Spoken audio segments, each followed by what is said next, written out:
الحمد للہ رب العالمین والصلاة والسلام علی سید الانبیاء والمرسلین وعلی آلہ واصحابہ اجمعین اما بعد۔ اللہ تعالی کو انسان میں جو صفات پسند ہیں اور جن چیزوں کو اللہ خوش ہوتا ہے اور راضی ہوتا ہے کہ بندے ان کا مظاہرہ کریں، ان میں ایک صفت یہ ہے کہ انسان تحمل سے کام لے اور انسان میں بردباری ہو،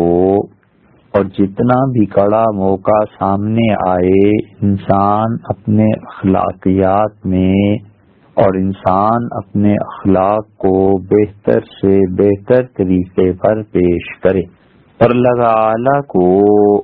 اپنے بندوں سے جو بات مطلوب ہے وہ یہ ہے کہ ایک پرامن معاشرہ قائم ہو اور لوگ ایک دوسرے کے ساتھ محبت سے پیش آئیں اور لوگ ایک دوسرے کی سختی کو برداشت کریں۔ اگر کوئی شخص یہ سمجھتا ہے کہ اس کی زندگی میں کوئی اونچ نیچ نہیں آئے گی، اور اگر کوئی شخص یہ سمجھتا ہے کہ زندگی کی راہ بہت آسان ہے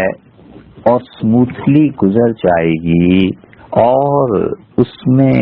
کوئی تکلیف اور تنگی نہیں ہوگی،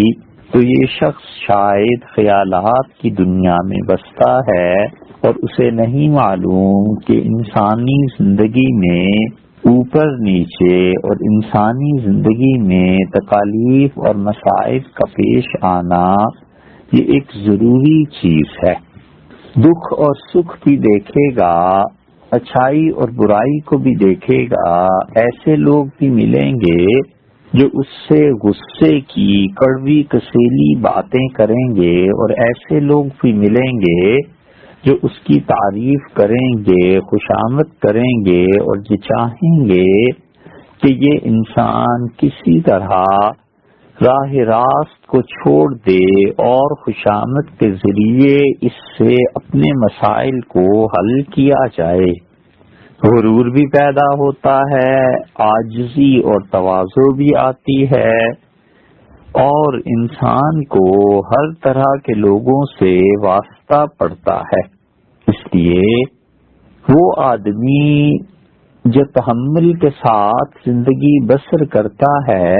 اور اپنے آپ کو بردباری میں رکھتا ہے اور لوگوں کی جہالت اور سختی کو برداشت کرتا ہے، یہ آدمی بالآخر وہ راہ پا لیتا ہے جس راہ کی منتہا اور جس کا اختتام اللہ کی خوشی اور اللہ تعالی کی رضامندی پر ہوتا ہے۔ یہ چیز حضور اقدس صلی اللہ علیہ وسلم نے سکھائی، اور نبی کریم صلی اللہ علیہ وسلم کی حیات طیبہ کا نمونہ صحابہ کرام رضی اللہ عنہ کے سامنے تھا۔ وہ دیکھتے تھے کہ ان کے نبی صلی اللہ علیہ وسلم کیسے اٹھتے بیٹھتے ہیں، کیسے کھاتے پیتے ہیں، اور لوگوں کے ساتھ معاملات میں وہ کیسے ہیں۔ اگر کوئی آدمی رسول اللہ صلی اللہ علیہ وسلم کی تعریف کرتا ہے تو نبی کریم صلی اللہ علیہ وسلم کس طرح اس تعریف کو اپنے سے ہٹا کے کسر نفسی اور تواضع سے کام لیتے ہیں، اور کس طرح جب کوئی آدمی جہالت کی وجہ سے رسول اللہ صلی اللہ علیہ وسلم کے ساتھ سختی سے پیش آتا ہے تو آپ کے چہرہ اقدس کے کیا تاثرات ہوتے ہیں اور زبان حق ترجمان سے کیا بات صادر ہوتی ہے۔ حضرت زید رضی اللہ عنہ مدینہ منورہ میں جو یہودی علماء تھے ان میں سے ایک صاحب علم تھے زید نام کے، کئی ایک انصاری صحابہ کرام رضی اللہ عنہ بھی ہیں، اور ان میں ایک یہ زید ہیں، زید ابن سعنہ، یہودی علماء میں سے تھے۔ وہ کہتے تھے کہ میں نے حضور اقدس صلی اللہ علیہ وسلم کی اچھی طرح جانچ پڑتال کی کہ وہ آدمی جس پہ نبوت کا ظہور ہونا ہے اور نبوت کا دعویٰ جس نے کرنا ہے، اگر وہ یہ ہیں تو جو ان کے اوصاف پرانی کتابوں میں لکھے ہوئے تھے کیا وہ پورے اترتے ہیں ان اوصاف پر یا نہیں؟ تو وہ کہتے ہیں میں نے دیکھا ایک ایک کر کے ساری باتیں رسول اللہ صلی اللہ علیہ وسلم پر پوری اترتی رہیں، بس دو چیزیں رہ گئی تھیں، اور میں نے پڑھا تھا کہ نبی کریم صلی اللہ علیہ وسلم پر بردباری اور تحمل غالب رہے گا۔ بردباری کا کیا مطلب؟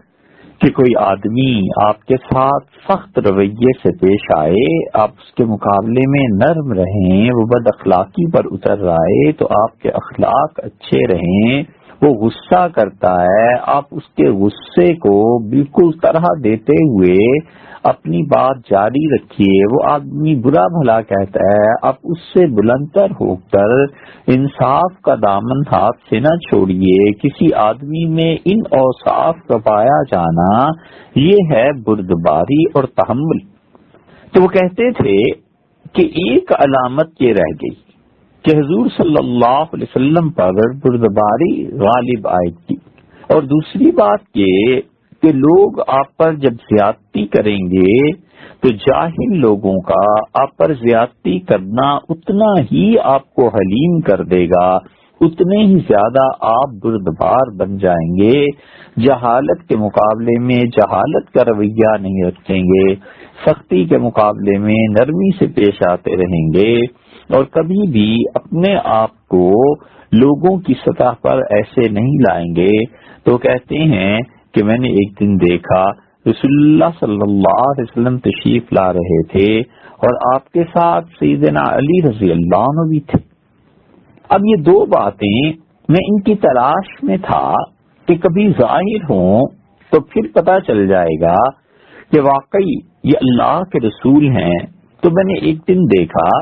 کہ حضور اقدس صلی اللہ علیہ وسلم اور سیدنا علی بن ابی طالب رضی اللہ عنہ تشریف لا رہے ہیں، اور اتنے میں ایک آدمی اونٹ پر سوار ہو کر آیا، اور بظاہر ایسے لگتا تھا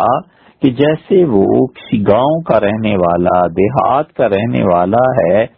تو اس نے کہا اللہ کے رسول، فلاں محلے میں لوگ مسلمان ہو گئے، میں نے انہیں دعوت دی تھی اور انہوں نے اس دین کو قبول کر لیا،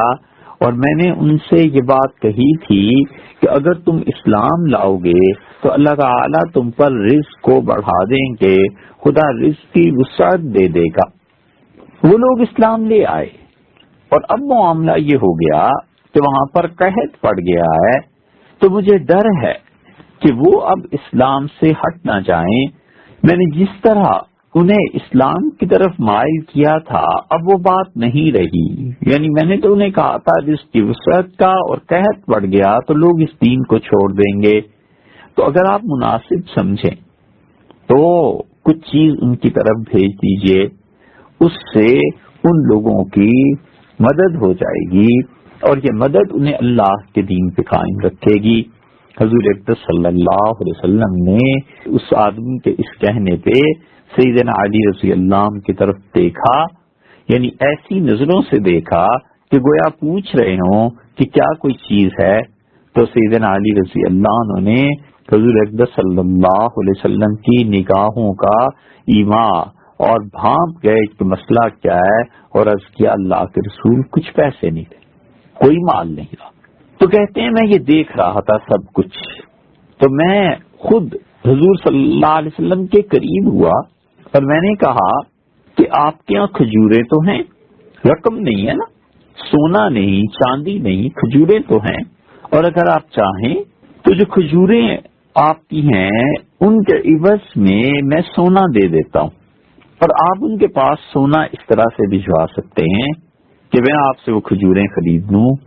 تو حضور صلی اللہ علیہ وسلم نے میری بات سے اتفاق فرمایا، اور کئی سیر سونا میں نے رسول اللہ صلی اللہ علیہ وسلم کو ادا کیا، اور میں دیکھتا رہا کہ آپ سونے کو کیا کرتے ہیں۔ تو رسول اللہ صلی اللہ علیہ وسلم نے وہ سارے کا سارا سونا اس آدمی کے حوالے کر دیا۔ آپ نے فرمایا اس محلے والوں کے پاس جاؤ، ان کی مدد کرو اور انصاف کے مطابق ان لوگوں میں یہ سونا تقسیم کر دیں۔ حضور صلی اللہ علیہ وسلم اتنے کھلے دل، اتنے کھلے ہاتھ پہ تھے کہ آپ نے کسی شک و شبہ کا اظہار نہیں فرمایا کہ کہیں یہ آدمی خود لے کے نہ بھاگ جائے، کہیں یہ جھوٹ نہ بول رہا ہو، کہیں اس محلے میں ممکن ہے کہتی نہ ہو، ذرا تحقیق تو اس بات کی کر لوں۔ ایسے رسول اللہ صلی اللہ علیہ وسلم نے اس شخص سے کسی بدگمانی کا اظہار نہیں کیا، سونا دیا اور اس کے بعد معاملہ ختم ہو گیا، وہ آدمی سونا لے کے چلا گیا۔ اب جو کھجوریں آنی تھی، حضرت زید رضی اللہ عنہ کہتے ہیں کہ میں نے جس دن کھجوریں لینی تھی رسول اللہ صلی اللہ علیہ وسلم سے، اس سے 2-3 دن پہلے پہنچ گیا تو ایک جگہ ایک دیوار کے پاس آپ مدینہ منورہ میں بیٹھے ہوئے تھے اور صحابہ کرام رضی اللہ عنہ بھی بہت سے تھے۔ میں آپ کے پاس پہنچا اور میں دیکھنا یہ چاہتا تھا کہ اب جب معاملہ ہوا ہے تو دیکھوں میری جو 2 باتیں رہ گئی ہیں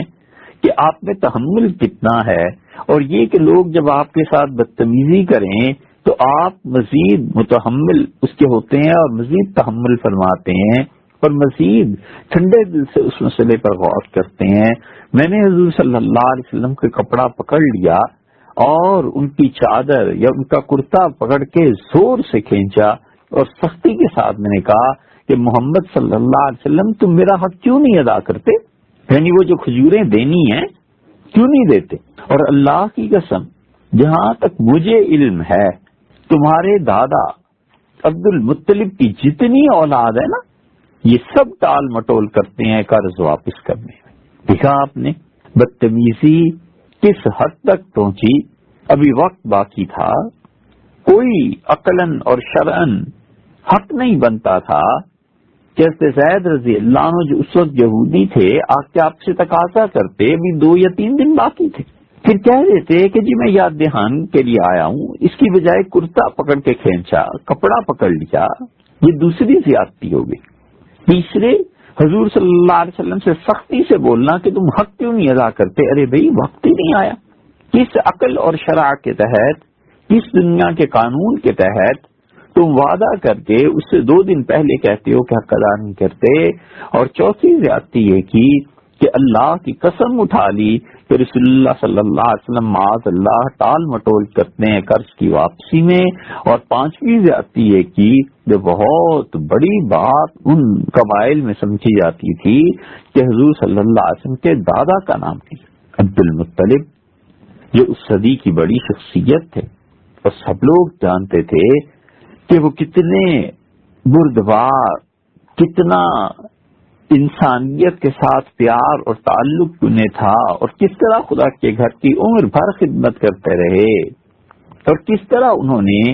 زمزم کو کھدوایا اور لوگوں کے لیے وقف کیا، اور کس طرح وہ جا کر غار حرا میں خدا کی عبادت کرتے تھے عبد المطلب۔ یہ ساری چیزیں اس انسان نے چھوڑ دی اور ان کا نام لیا اور کہنے لگا کہ عبد المطلب کی ساری اولاد یعنی رسول اللہ صلی اللہ علیہ وسلم کے والد سمیت جتنے بھی چچا وغیرہ وغیرہ تھے یہ سب حضرات ایسے ہی تھے۔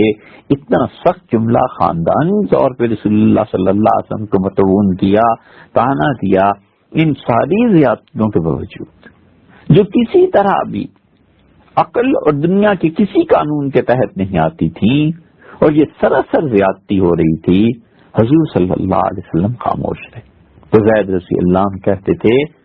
کہ یہ باتیں سن کے جس شخص کو شدید غصہ آیا وہ حضرت عمر رضی اللہ عنہ تھے۔ انہوں نے کہا ارے زید، خدا کے دشمن، تم اتنے نازیبا کلمات رسول اللہ صلی اللہ علیہ وسلم کے لیے کہہ رہے ہو؟ میں نے ساری یہ گفتگو سنی اور اللہ کی قسم اگر حضور صلی اللہ علیہ وسلم کا لحاظ نہ ہوتا، یعنی یہ اجازت نہیں دیں گے، برا منائیں گے، تو میں تمہارا سر اس تلوار سے اڑا دیتا۔ زید رضی اللہ عنہ کہتے تھے میں عمر کے غصے کو بھی دیکھتا رہا اور رسول اللہ صلی اللہ علیہ وسلم کو بھی دیکھتا رہا، بالکل سکون اطمینان میں تھے۔ ابن ماجہ کی روایت میں آتا ہے کہ انہوں نے یہ ساری بات بڑے سکون سے میری بھی اور عمر رضی اللہ عنہ کی بھی سنی اور میں جب چپ ہو گیا اور عمر رضی اللہ عنہ بھی خاموش تھے تو اب یہ آیا کہ رسول اللہ صلی اللہ علیہ وسلم کیا کہتے ہیں. میں انتظار میں تھا. پھر نبی کریم صلی اللہ علیہ وسلم نے فرمایا یا عمر انا وہوا کنا احوج الی غیر ھذا. دیکھو میں اور یہ زید جو کھجوروں کا تقاضا کر رہے ہیں تمہارے اس رویے سے زیادہ بہتر رویے کے مستحق ہے. یعنی یہ جو آپ نے کہا ہے میری حمایت میں کہ زید کی گردن اڑا دوں گا، اگر میں نہ ہوتا تو تم یہ کام کر دیتے، تو دیکھو ہم دونوں اس سے زیادہ بہتر رویے کے مستحق ہیں. اس سے زیادہ بہتر رویہ کیا ہے؟ ان تأمرنی بحسن الاداء. عمر آپ کو چاہیے تھا کہ آپ مجھ سے ادائیگی کے لیے کہتے کہ بہتر طریقے پہ آپ دے دیجیے. آپ کو میری حمایت میں مجھ سے یہ کہنا چاہیے تھا کہ اللہ کے رسول اس کی کھجوریں دینا دیں. مثلا یہ کہ 2 دن باقی ہیں، یہ آ گئے ہیں،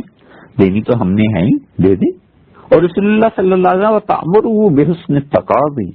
اور زید کے لیے تمہارا زیادہ اچھا رویہ یہ ہوتا کہ آپ ان سے کہتے کہ دیکھیں جب کسی سے قرض واپس لینا ہو تو آرام سے بات کیا کرتے. اذهب به یا عمر. حضور صلی اللہ علیہ وسلم نے کیسی کمال کی بات ارشاد فرمائی. یہ نہیں کہا کہ یہ یہودی ہے، چھوڑو عمر یہ تو ایسے ہی کرتے ہیں نہ. اور دیکھیے کمال یہ بھی ہے کہ اپنے آپ کو، اپنے نفس مبارکہ اور شریفہ کو یہودی کے ساتھ لے آئے اور فرمایا ہم دونوں کو عمر اس سے زیادہ اچھی بات کہتے تم. حالانکہ حضور صلی اللہ علیہ وسلم سے زیادہ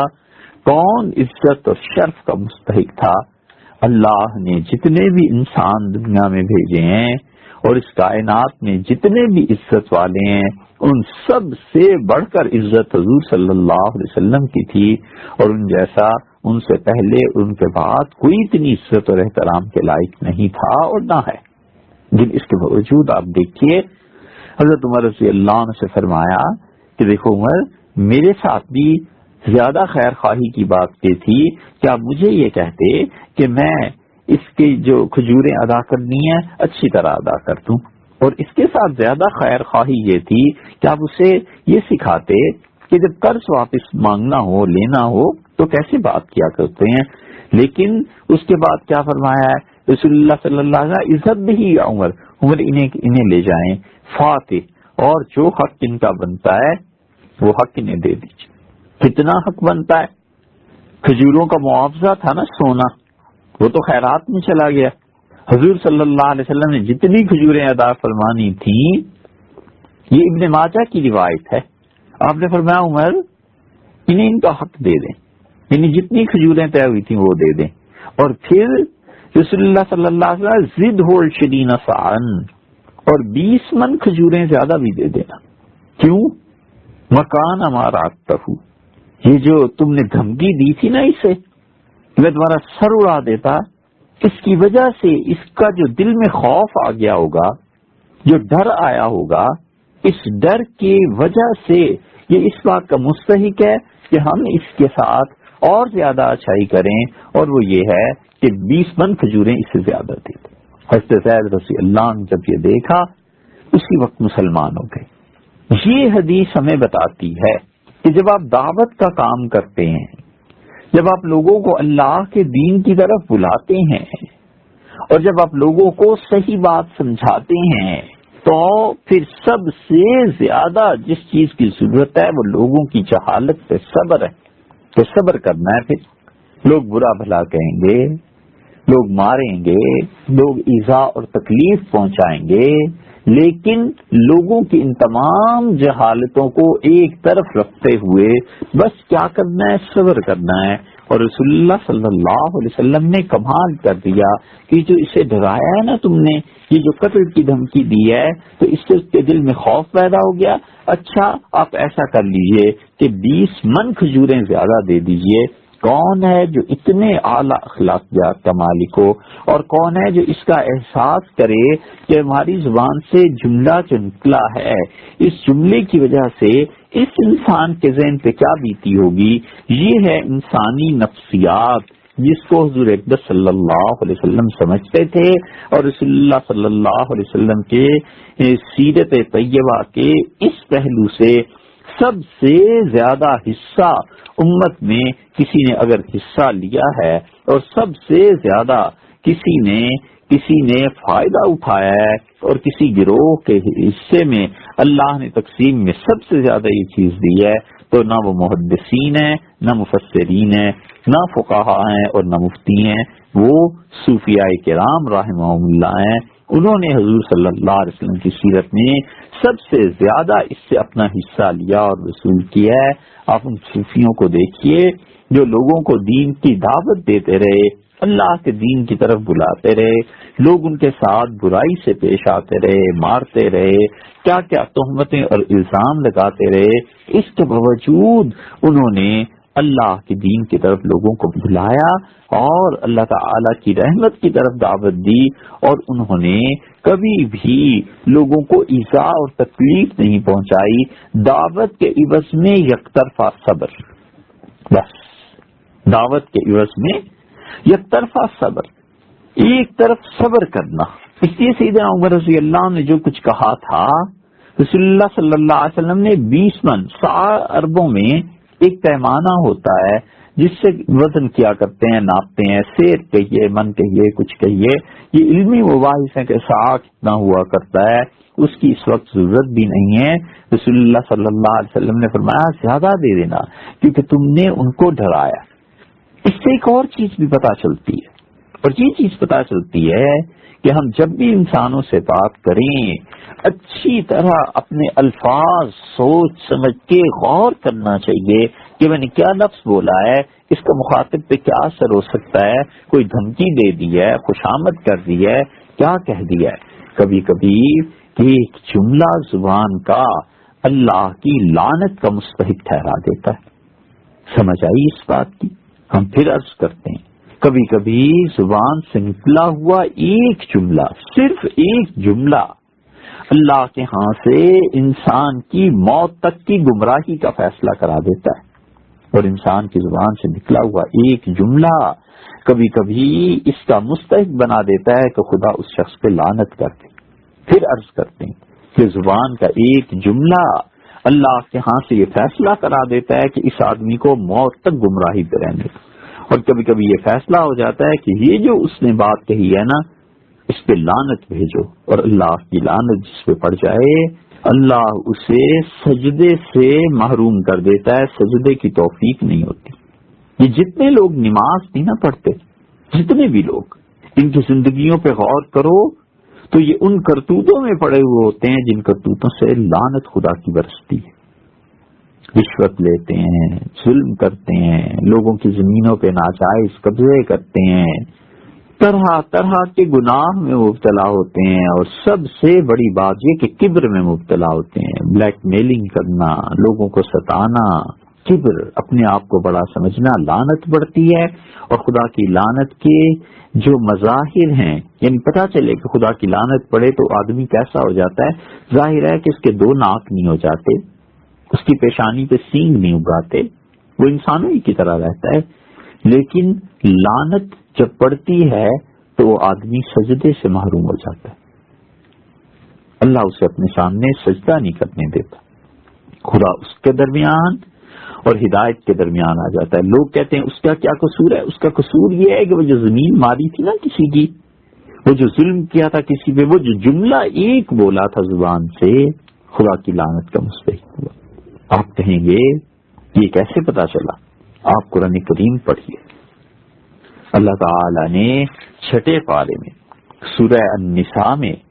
6 پارہ جہاں سے شروع ہوتا ہے نا، بالکل اس کے آغاز میں یہ آیات مل جائیں گی، 8-10 آیتیں چھوڑ کے، 8-10 آیتوں کے بعد ہی آیت مل جائے گی۔ اللہ تعالیٰ نے وہاں پر یہودیوں کا ذکر کیا ہے، اللہ نے فرمایا ہم نے انہیں مسخ کر دیا، ان کے چہرے بدل گئے، بندر بن گئے، سور بن گئے۔ آپ کسی آدمی کے متعلق تصور کریں کہ وہ آدمی آپ کے محلے میں گلی میں رہتا ہے، اگلے دن آپ اٹھیں اور جب جائیں اس سے ملنے تو سور بنا ہوا ہو، بندر بنا ہوا ہو، کتنی سخت بات ہے۔ ماتریدی حضرات نے لکھا ہے کہ جو لوگ مر جاتے ہیں نا مرتا تو ہر کوئی ہے ہی. تو یہ کرتوت جو کرتے ہیں ان کی روحیں مسخ ہو جاتی ہیں, خدا کے ہاں پہنچ کے بندر اور سور بن جاتے ہیں, ان کی روحیں سور ہو جاتی ہیں. معاذ اللہ. یہ بڑی علمی بحث ہے. کبھی زندگی رہی اور یاد رہا اور اللہ نے توفیق دی تو پھر صحیح, روحیں بھی مسخ ہو جاتی ہیں. ایک جماعت کی یہ رائے ماتریدی فقہا میں سے, یہودیوں کو اللہ نے کہا تو ان پہ میری لعنت پڑی, اور اللہ نے فرمایا کہ ہم نے انہیں سور اور بندر بنا دیا, اور اللہ نے فرمایا کہ عبادت طاغوت, انہوں نے شیطان کو سجدے, شیطان کی عبادت شروع کی, میری عبادت نہیں کری انہوں نے. اللہ نے اپنی عبادت کی توفیق چھین لی, سجدے کی توفیق چھین لی, رکوع کی توفیق چھین لی جن امتوں اور قوموں سے, اور یہودیوں سے جو عبادت کی توفیق چھینی ایک, ان پہ جو لعنت ہوئی دو, اور یہودی بندر اور سور بن گئے تین. یہ کیوں سزائیں ہوئی؟ اللہ نے جو کہا ہے وہ آپ دیکھیے. اللہ تعالیٰ نے چھٹے پارے میں سورہ النساء کی آیت نمبر 155 میں کہا فَبِمَا نَقْضِهِمْ مِيثَاقَهُمْ, اس لیے یہ سزا ملی کہ انہوں نے بار بار ہمارے ساتھ وعدے کر کے ان وعدوں کو توڑ دیا. اللہ تعالیٰ وہاں پر وجوہات گنواتے چلے جاتے ہیں, اور وجوہ میں آگے کہتے ہیں وَقَوْلِهِمْ, اور اس لیے یہ لعنت پڑی ایک, اس لیے عبادت شیطان کی کرنے لگے اور میں نے اپنی عبادت سے انہیں روک دیا تھا دو, اور اس لیے یہ سور اور بندر بن گئے تین. کیوں؟ وَقَوْلِهِمْ إِنَّا قَتَلْنَا الْمَسِيحَ عِيسَى ابْنَ مَرْيَمَ, یہ جو انہوں نے کہا تھا نا کہ حضرت عیسیٰ علیہ السلام کو انہوں نے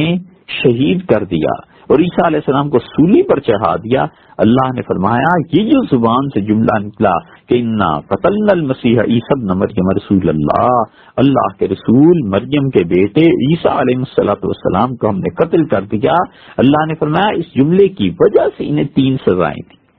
ایک جملہ ہے یہ, قوم نے کہا کہ ہم نے مسیح علیہ السلام کو قتل کر دیا, اور اللہ نے اس سے بھی پیچھے فرمایا 156 نمبر آیت میں دیکھیے کیوں یہودی سور اور بندر بن گئے, کیوں ان پہ لعنت ہوئی, کیوں وہ خدا کی عبادت سے محروم ہوئے. وَقَوْلِهِمْ عَلَى مَرْيَمَ بُهْتَانًا عَظِيمًا, یہ مریم پر بڑا طوفان باندھتے ہیں. حضرت مریم سلام اللہ علیہا رضی اللہ عنہا ورحمۃ اللہ علیہا وعلی ابنہ, اللہ تعالی نے فرمایا وَقَوْلِهِمْ عَلَى مَرْيَمَ بُهْتَانًا عَظِيمًا, مریم پر جو انہوں نے تہمت لگائی نا, اس تہمت لگانے کی وجہ سے ہم نے انہیں سور اور بندر بنا دیا. مریم پر تہمت لگائی, ایک جملہ ہی تو کہا کہ مریم کا کردار ٹھیک نہیں, بس اس ایک جملے کی وجہ سے دیکھو پھر کیا ہوا. اللہ نے کہا کہ ہم نے ان سے عبادت کی توفیق چھین لی, اور اللہ نے بتایا کہ اس کے اللہ کی بجائے شیطان کی عبادت کرنے لگے, اور اللہ تعالی نے بتایا کہ انہوں نے یہ جو جملہ کہا تھا نا ایک, اس جملے کی سزا میں خدا نے انہیں سور اور بندر بنا دیا, اور وہ لوگ اللہ کی عبادت سے رک گئے اور ان کے چہرے مسخ ہو گئے. یہ ایک جملہ ہے, اس لیے ایک ایک جملہ انسان کا اس کی تقدیر کا کبھی فیصلہ کرا دیتا ہے. مت بولے, مت کسی عورت پر تہمت لگائے, ایک جملہ تہمت کا نماز کی توفیق چھین لیتا ہے. بڑے بڑے لوگ اپنے مشائخ اور پیروں کے ہاں جاتے ہیں کہ حضرت ہم پہلے تہجد پڑھتے تھے اب وہ رہ گئی, پہلے یہ کرتے تھے یہ رہ گیا, یہ کرتے تھے یہ رہ گیا, اور کوئی نہیں کہتا کہ اپنی زبان کو بھی کنٹرول میں رکھا تھا یا نہیں. کہیں ایسے تو نہیں کہ کسی پاک دامن پر تہمت لگا دی, کہیں ایسے تو نہیں کہ کسی کے متعلق کوئی جملہ لکھ دیا ہو. اس لیے فرمایا حضور اقدس صلی اللہ علیہ وسلم نے سیدنا عمر رضی اللہ عنہ سے کہ دیکھو یہ اسے جاؤ اور 20 من کھجوریں زیادہ دے دینا, کیونکہ تم نے جو جملہ کہا ہے نا اس سے یہ آدمی ڈر گیا ہوگا. زید ابن ثانہ رضی اللہ عنہ سمجھ گئے کہ میں نے جتنی زیادہ جہالت سے کام دیا ہے, حضور صلی اللہ علیہ وسلم نے اتنا ہی زیادہ بردباری سے کام کیا ہے, مسلمان ہو گئے. دو ہی علامتیں رہ گئی تھی, دونوں پوری ہو گئیں. اس لیے اسلام جس چیز کی طرف دعوت دیتا ہے لوگوں کو, اور اللہ جس چیز کو پسند کرتا ہے اپنے بندوں کے لیے, وہ یہ ہے کہ لوگ تحمل کا مظاہرہ کریں, لوگ برداشت کا مظاہرہ کریں. حضور اقدس صلی اللہ علیہ وسلم نے اس لیے کوئی اثر نہیں دیا اس بات کا. اور یہی چیز ایک اور جگہ آئی, ابن ماجہ میں ہی آیا ہے وہ روایت حضرت ابو سعید رضی اللہ عنہ کی ہے، اور حضرت ابو سعید خدری رضی اللہ عنہ رسول اللہ صلی اللہ علیہ وسلم کے متعلق بتاتے ہیں، وہ کہتے ہیں ایک دیہاتی آیا اور اس نے رسول اللہ صلی اللہ علیہ وسلم سے جو قرض واپس لینا تھا اس کو متعلق بات کرتے ہوئے کہنے لگا کہ دیکھو محمد صلی اللہ علیہ وسلم، اگر تم نے میرا قرضہ ادا نہ کیا نا تو میں بڑی سختی سے پیش آؤں گا۔ صحابہ کرام رضی اللہ عنہ نے اس دیہاتی کو ڈانٹا اور کہا بھائی حق، افسوس ہے تجھ پہ، تمہیں پتا نہیں ہے کہ تم کس سے بات کر رہے ہو؟ اس نے بھی ترکیب جواب دیا، اس نے کہا اطلب حق کی، میں اپنا حق مانگ رہا ہوں۔ تو دیکھیے رسول اللہ صلی اللہ علیہ وسلم نے کچھ نہیں کہا، صحابہ رضی اللہ عنہ سے بس یہ کہا اللہ مع صاحب الحق کنتم، دیکھو بھئی اس شخص کا حق بنتا تھا، تمہیں اس کا ساتھ دینا چاہیے۔ کمال ہے، یہ نہیں کہا رسول اللہ صلی اللہ علیہ وسلم نے کہ بدتمیز ہے، تم نے ٹھیک کیا، کیسے بول رہا تھا، اچھا کیا، نہ، حضور صلی اللہ علیہ وسلم فرمایا کہ وہ اپنا حق طلب کر رہا تھا جب، تو حق کا ساتھ دینا چاہیے تھا نا۔ یہ ہے رسول اللہ صلی اللہ علیہ وسلم نے جو افراد تیار کیے ہیں ان کو اعتدال پر قائم رکھا ہے۔ بالکل رسول اللہ صلی اللہ علیہ وسلم نے ان لوگوں کو یہ نہیں سکھایا کہ تم نے ٹھیک کیا، میری عزت کا خیال کیا، میں بڑا خوش ہوں تم سے، نہ، اتنا فرمایا کہ تم وہ جو حق مانگ رہا تھا اپنا اس کے ساتھ کیوں نہیں ہو گئے۔ اور پھر رسول اللہ صلی اللہ علیہ وسلم نے خولہ رضی اللہ عنہا کے پاس ایک آدمی کو بھیجا اور فرمایا خولہ سے جا کے کہنا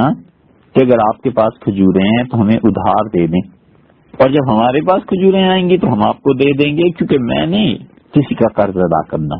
حضرت خولہ رضی اللہ عنہا نے جب یہ پیغام سنا تو رسول اللہ صلی اللہ علیہ وسلم نے جتنی کھجوروں کو قرض کے لیے ارشاد فرمایا تھا اتنی کھجوریں انہوں نے بھجوا دی۔ تو رسول اللہ صلی اللہ علیہ وسلم نے وہ کھجوریں لی، وصول کی اور اس گاؤں کے آدمی کو دے دی، پھر فرمایا کھانا کھاؤ، اور رسول اللہ صلی اللہ علیہ وسلم سے کھانا بھی کھلایا۔ ہم میں سے کتنے ہی ایسے ہیں جو حضور صلی اللہ علیہ وسلم کی سنتوں کو اپنی جان سے گویا زیادہ عزیز سمجھتے ہیں، ہر چیز ناپتے ہیں، شلوار کتنی ٹخنوں سے اوپر اور نیچے، داڑھی کتنی انچ بڑی اور چھوٹی، اور کرتا کتنا گھٹنے سے نیچے اور اوپر، ایک ایک چیز دیکھتے ہیں۔ کیا یہ چیز دیکھنے کے قابل نہیں ہے کہ حضور صلی اللہ علیہ وسلم کے ساتھ ایک آدمی آ کے بدتمیزی کر رہا ہے اور رسول اللہ صلی اللہ علیہ وسلم بالکل اس کا اثر نہیں لے رہے؟ اس کا حق جو کھجوریں بنتی تھی اسے دی، یہ قرض تھا، واپس کرنا تھا، نہیں تھی رقم، کھجوریں نہیں آئی تھی، ابھی تک فصل نہیں اتری تھی، دوسری جگہ سے قرض لے کے پہلی جگہ ادا کر دیا، اور پھر اس کے بعد کھانا بھی کھلایا۔ اس نے کہا چلتے ہوئے کھانا کھا کے کہ آپ نے میرے ساتھ اچھا سلوک کیا، اللہ تعالیٰ بھی آپ کے ساتھ اچھا سلوک کرے۔ تو رسول اللہ صلی اللہ علیہ وسلم آیا، دیکھو لوگوں، سب سے اچھے لوگ وہ ہیں کہ جو چیز ان کے ذمے بنتی ہے خوش دلی سے اسے ادا کرتے ہیں۔ اور پھر رسول اللہ صلی اللہ علیہ وسلم نے یہ جو بات کہی ہے اسے آپ غور سے ذرا سنیے گا کہ آپ نے کہا کیا کہا ہے، الترغیب و ترہیب میں یہ حدیث آئی ہے، آپ نے لا قدس اللہ امہ، دیکھو اللہ کبھی بھی اس امت کو برکت نہیں دیتا جس میں کمزور آدمی طاقتور آدمی سے اپنا حق نہ وصول کر سکے۔ لا قدس اللہ امہ، خدا کبھی بھی اس امت کو برکتوں سے نہیں نوازتا جن میں کمزور آدمی اگر اپنا حق کسی مضبوط آدمی سے لینا چاہے تو بغیر مزاحمت کے لے سکے۔ جب تک کہ ایسا معاشرہ نہیں ہوگا اللہ امت میں برکت نہیں دے گا۔ اور کیا پھر دوسرا ترجمہ اس کا کہ رسول اللہ صلی اللہ علیہ وسلم نے بد دعا دی اور لا قدس اللہ امہ، خدا اس میری امت کو برکت نہ دے، خدا کسی ایسی قوم کو برکتوں سے نہ نوازے، خدا کسی ایسی قوم کو برکتیں نہ دے جس معاشرے میں ایک کمزور آدمی ایک طاقتور آدمی سے اپنا حق بلا مزاحمت کے نہ لے سکے۔ یہ جو آپ آج دیکھتے ہیں نا، اس امت میں برکتیں نہیں رہیں، اور یہ جو آپ دیکھتے ہیں کہ برکت اٹھ گئی، پیسے میں برکت نہیں رہی، کھانے میں برکت نہیں رہی، مہنگائی دن بدن بڑھتی چلی جا رہی ہے، کسی چیز میں برکت نہیں رہی، خدا کی طرف سے کھلے ذخیرے دیے جاتے ہیں اور برکتیں نہیں ہوتی، بارشیں برستی ہیں اور برکتیں نہیں ہوتی، گندم اگتی ہے، فصلیں، چاول کی فصل وہ اگی ہے کہ اس سے پہلے کیا اگی ہوگی، اس کے باوجود دیکھ لینا اس میں برکت نہیں ہوگی۔ یہ سب چیزیں جو ہو رہی ہیں یہ رسول اللہ صلی اللہ علیہ وسلم کی بد دعا تو نہیں ہمیں لگ گئی؟ کیوں بد دعا دی؟ فرمایا ایسی سوسائٹی، ایسا معاشرہ جس میں کمزور آدمی بغیر کسی مزاحمت کے طاقتور آدمی سے اپنا حق نہ وصول کر سکے، خدا ایسی امت کو برکت نہ دے۔ اور ہمارے یہاں حال یہ ہے کہ کمزور آدمی مزاحمت بھی کر لے تو بھی طاقتور سے اپنا حق وصول نہیں کر سکتا۔ کوئی کلرک کسی افسر سے اپنا حق وصول کر سکتا ہے؟ آپ اور ہم جو عام رعایا ہیں اس ملک میں، ہم کسی دفتر میں جا کر مزاحمت بھی کر لیں تو کلرک سے اپنا حق وصول کر سکتے ہیں؟ کلرک تو بادشاہ ہوتا ہے نا۔ کوئی زمیندار، کوئی بااثر وڈیرا، طاقتور، جاگیردار، اس سے اس کا مظاہرہ اپنا حق وصول کر سکتا ہے؟ کوئی چھوٹے درجے کا افسر بڑے افسر سے اپنا حق وصول کر سکتا ہے؟ جب ہر طرف یہ مصیبت مچی ہوئی ہو اور ہاہکار مچی ہوئی ہو اور لوگ انصاف کو ترس رہے ہوں، بھول جائیں کہ کوئی ایسا معاشرہ بھی ہے جہاں رشوت اور سفارش اور طاقت کے بغیر کوئی آدمی اپنا حق وصول کر سکے، پھر اس کے بعد کہتے ہیں جی کہ یہ ہو گیا وہ ہو گیا، مہنگائی ہوگی۔ ارے بھی کس بات کا رونا ہے؟ حضور صلی اللہ علیہ وسلم نے فرمایا لا قدس اللہ امہ، خدا اس امت کو برکتوں سے نہ نوازے جس امت میں ایسا معاشرہ ہو جائے کہ لا یاخذ ضعیفھا حقہ من شدیدھا ولا یتعتہ، کہ جس میں کمزور لوگ جب تک لڑ نہ لیں تب تک طاقتور آدمی سے اپنا حق ہی وصول نہ کر سکے۔ یہ بھی کوئی معاشرہ ہے؟ اور یہاں تو حال یہ ہے کہ طاقتور آدمی سے لڑ بھی لو پھر کیا کر لو گے؟ نہیں دیتا، چپ کر کے بیٹھے رہو۔ اسی لیے اللہ نے لعنت کی ہے ظالموں پہ، اور خدا کی لعنت جب پڑتی ہے تو سجدے سے محرومی ہو جاتی ہے، نماز سے محرومی ہو جاتی ہے۔ نماز بھی پڑھ لیتے ہیں، دل نہیں لگتا، کہتے ہیں جی نہیں لگتا۔ ہم کہتے ہیں بس اتنا ہی کافی ہے کہ تم نماز پڑھ لو، جی لگنا نہ لگنا تو بات کی بات ہے۔ جو آگ لگائی بھی ہے اور لوگوں کے حقوق مارے ہوئے ہیں، اس آگ میں جو جل رہے ہو، اس کے بعد کہتے ہو جی نہیں لگتا، تو آگ میں جلنے والے کو جی کیسے لگے؟ روح جل رہی ہے۔ ایسے لوگ ہیں مرنے کے بعد بعض علماء کے بقول ماتریدی فقہا کہتے تھے کہ ان کی روحوں کو مسخ کر دیا جاتا ہے، بندر بن جاتے ہیں اور سور بن جاتے ہیں۔ وہ روحیں جو اللہ کے یہاں آرام پاتی ہیں، کہاں وہ روح کہ ادھر نکلی جسم سے ادھر اللہ کے عرش کے نیچے پہنچی اور عرش کے نیچے اس کا ٹھکانہ ہوا، اور کہاں وہ روح جسے مار کر نکالتے ہیں اور اس کے بعد اسے مسخ کر دیتے ہیں، بندر اور سور بنا دیتے ہیں۔ دونوں میں کوئی فرق ہی نہیں۔ اسی لیے صحابہ کرام رضی اللہ عنہ جو لوگ حق مانگتے تھے، حق دیتے تھے، مانگے بغیر دیتے تھے، وہاں تو حق مانگنے کی بات ہی نہیں تھی، حق پہنچا کے آتے تھے۔ وہ جانتے تھے کہ حضور صلی اللہ علیہ وسلم نے منع کیا ہے اس بات سے کہ بدتمیزی اور جہالت سے کام لے، تعریف اپنی اس سے بچتے تھے، عاجزی اور تواضع پیدا تھی، اور تواضع ایسی تھی کہ کون نہیں جانتا کہ حضرت عمر رضی اللہ عنہ کا کیا مقام تھا اس امت میں، اور اب بھی ہے۔ اس سے بڑی شرف عزت کی کیا بات ہے کہ اللہ نے اسلام کی طاقت کے لیے انہیں چنا، اور حضور صلی اللہ علیہ وسلم دنیا سے تشریف لے گئے اور ان سے راضی تھے، اور پھر اللہ نے ہمیشہ کے لیے حضور صلی اللہ علیہ وسلم کے پہلو مبارک میں جگہ دی۔ ابن کثیر رحمۃ اللہ علیہ نے لکھا کہ جبیر رحمۃ اللہ علیہ کہتے تھے کہ کچھ لوگوں نے سیدنا عمر رضی اللہ عنہ سے کہا اللہ کی قسم عمر، ہم نے کوئی شخص ایسا نہیں دیکھا جو آپ سے زیادہ انصاف کرنے والا ہو، اور اللہ کی قسم عمر آپ سے زیادہ سچی بات والا بھی کوئی نہیں دیکھا۔ یہ عمر رضی اللہ عنہ امیر المومنین ہیں، اور جو کچھ لوگ کہہ رہے ہیں یہ برحق ہے، سچی بات ہے، بالکل مبالغہ نہیں، جھوٹ نہیں۔ آپ خود سوچیں،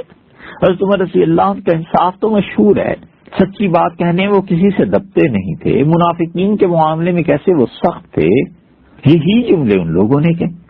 انہوں نے کہا عمر اللہ کی قسم آپ سے زیادہ انصاف کرنے والا ہم نے نہیں دیکھا، آپ سے زیادہ سچی بات والا نہیں دیکھا، آپ سے زیادہ منافقین پہ سخت کوئی نہیں دیکھا، اور امیر المومنین حضور صلی اللہ علیہ وسلم کے بعد آپ سب سے اچھے انسان۔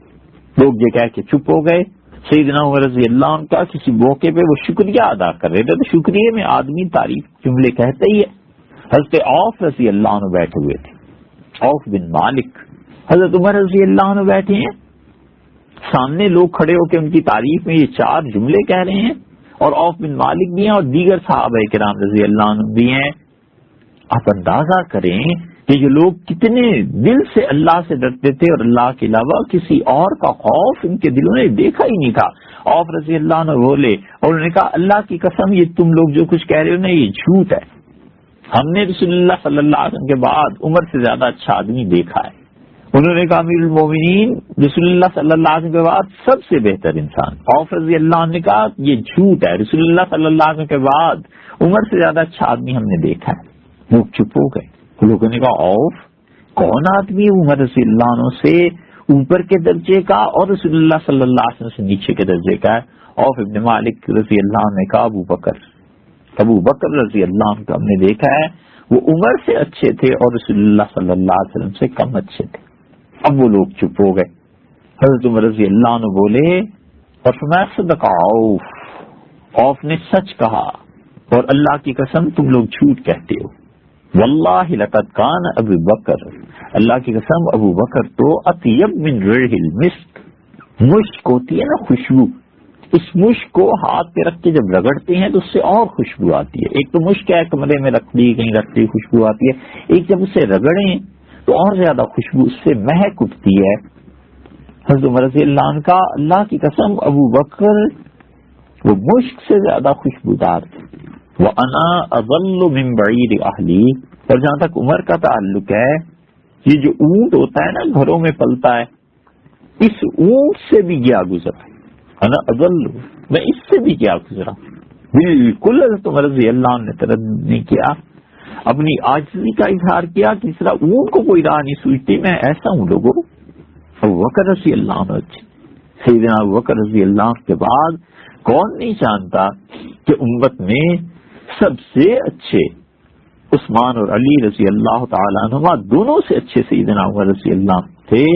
لیکن اس کے باوجود حضرت عمر رضی اللہ عنہ نے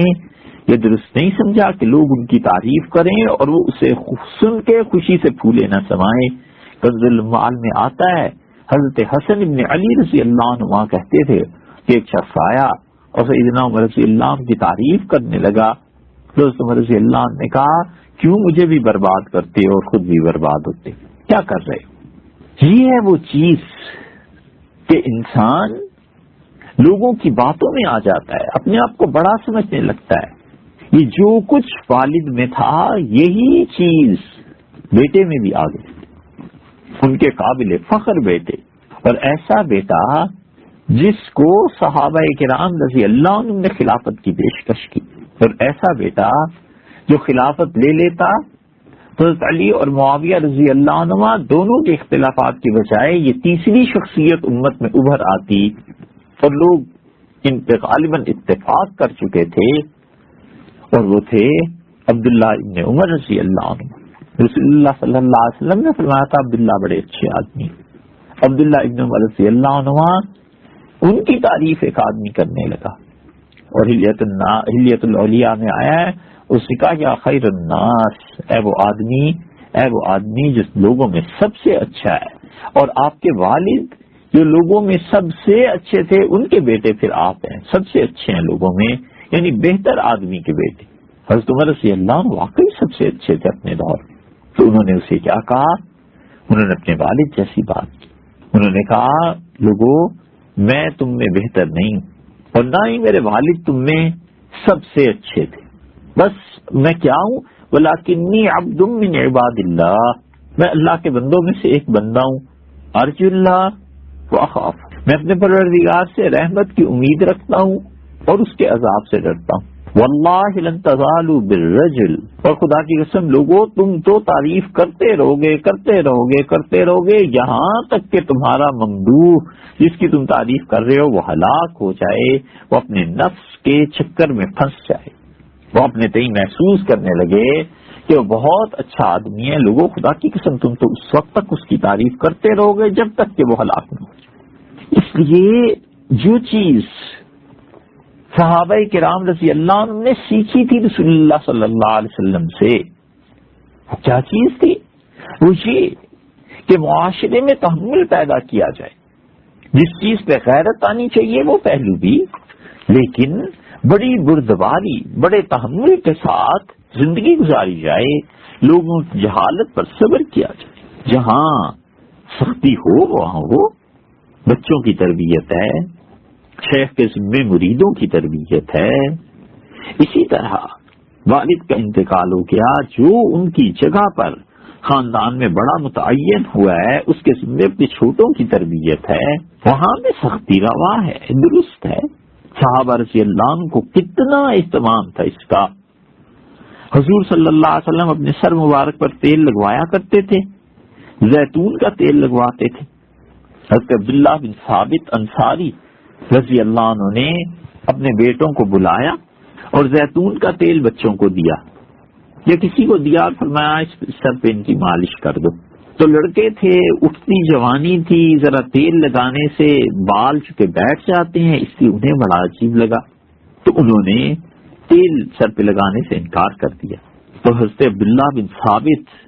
حضور صلی اللہ علیہ وسلم کی سنت کی اتباع میں تیل پیش کر رہے تھے زیتون کا کہ سر پہ لگاؤ۔ بچوں نے جب انکار کیا فاخذ عصا، تو انہوں نے لاٹھی اٹھا لی، وجعل یضربہم، اور لاٹھی ماری اور کہنے لگے اترغبون عن دہن رسول اللہ صلی اللہ علیہ وسلم، حضور صلی اللہ علیہ وسلم سر مبارک پہ زیتون کا تیل لگاتے تھے، میں تم بچوں کو سمجھاتا ہوں اور تم تیل لگانے کی اس سنت سے اپنی جان چھڑاتے ہو۔ یہ ہے وہ چیز کہ جہاں سختی ہے، ادب ہے، تعلیم ہے، تربیت ہے، وہ تو ٹھیک ہے، لیکن جہاں تعلیم نہیں، تربیت نہیں، کوئی تعلق نہیں، اور ایک آدمی بدتمیزی سے پیش آتا ہے، وہاں پر کس چیز کی تعلیم دی گئی؟ وہاں ہمیں تعلیم یہ ہے کہ ہم لوگ تحمل سے کام لیں، صبر سے کام لیں، اور جب بڑوں میں صبر اور تحمل کا مظاہرہ نہیں ہوتا کسی خاندان اور معاشرے میں، تو چھوٹے اس سے بڑھ کر بے تحمل نکلتے ہیں اور چھوٹے اس سے بڑھ کر خراب کام کرتے ہیں۔ عربوں کا ایک شاعر تھا، وہ کہتا تھا کہ اذا کان رب البیت بالطبل ضاربا فلا تلم الاولاد فیہا علی الرقص۔ بڑا اچھا شعر اس نے کہا۔ یہ آج کل اس شعر کو دیکھنا کہاں فٹ ہوتا ہے، کہاں صادق آتا ہے۔ اذا کان رب البیت بالطبل ضاربا، اس نے کہا کہ جب گھر کا بڑا طبل بجانے والا ہو، طبل ایک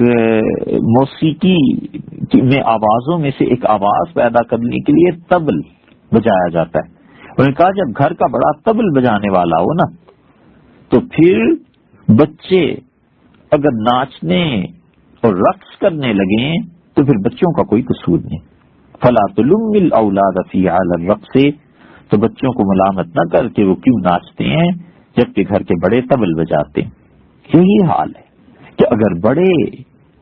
اپنے اخلاقیات اور کردار کا نمونہ نہیں پیش کریں گے تو پھر جو چھوٹے اس کے بعد آتے ہیں نا، وہ ان سے بھی 4 ہاتھ آگے ہوتے ہیں۔ پھر ان پہ آدمی کو پریشان نہیں ہونا چاہیے، کیونکہ اندازہ ہو جاتا ہے کہ کیا چیز ہو رہی ہے اور کیا چیز لوگوں کو دکھائی جا رہی ہے اور کیا چیز پیش کی جا رہی ہے۔ اس لیے آدمی خاموشی اختیار کرے، آدمی کم باتیں کرے، آدمی اللہ کے ساتھ تعلق کو جوڑے۔ ابو نعیم رحمۃ اللہ علیہ یہ بھی محدثین میں بڑا مقام رکھتے ہیں، بہت بڑے حنفی محدث تھے۔ وثور ابن یزید رحمۃ اللہ علیہ کی روایت نقل کرتے تھے کہ حضرت ثور رحمۃ اللہ علیہ نے کہا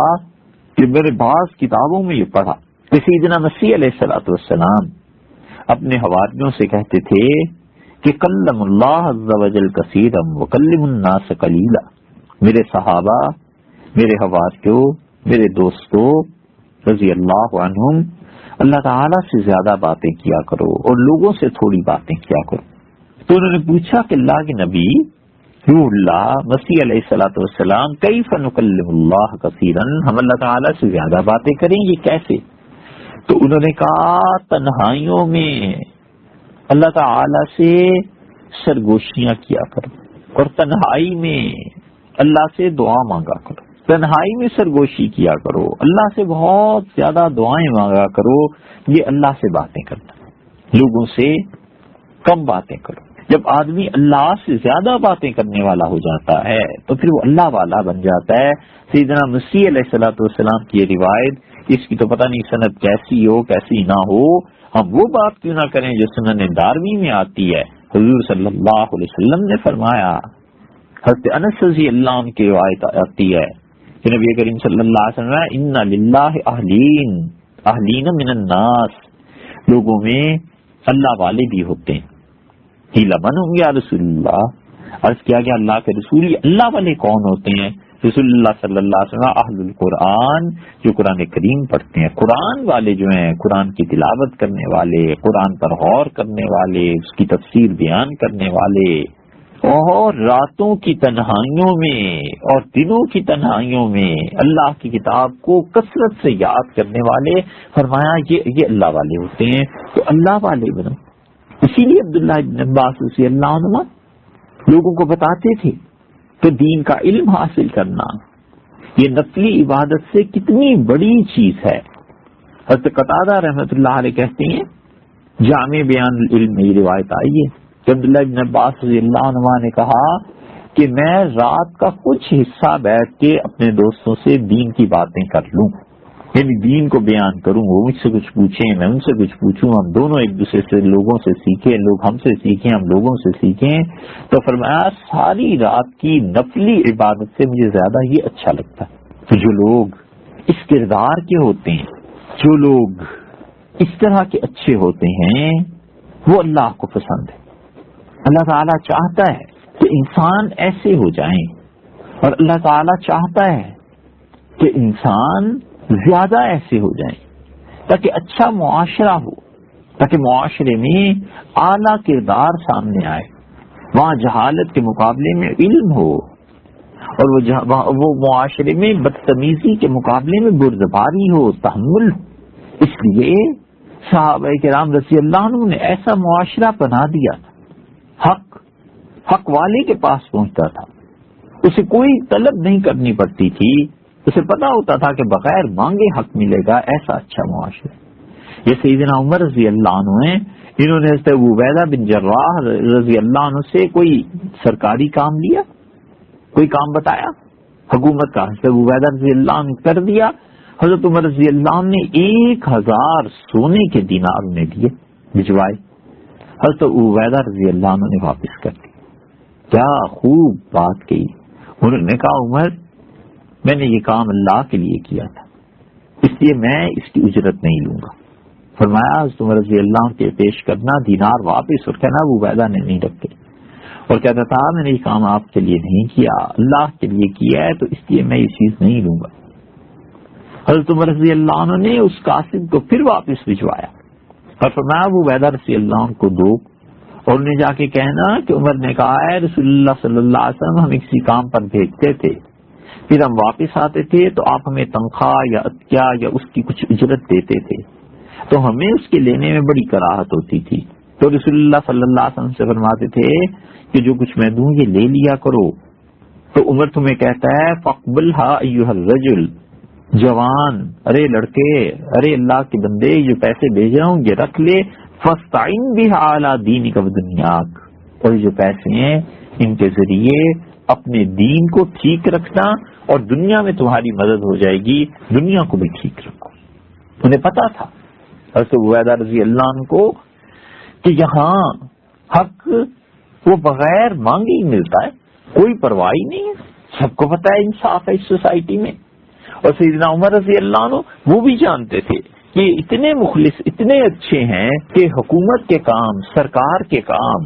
اگر ضرورت نہیں ہے تو بغیر کسی ضرورت کے کر دیتے ہیں، بغیر کسی پیسے کے کر دیتے ہیں تاکہ مسلمانوں کے پیسے بچ جائیں، کچھ نفع ہو جائے۔ ایسی سوسائٹی، ایسا معاشرہ اللہ سے مطلوب ہے۔ اسی لیے ان کے دور میں برکتیں تھیں،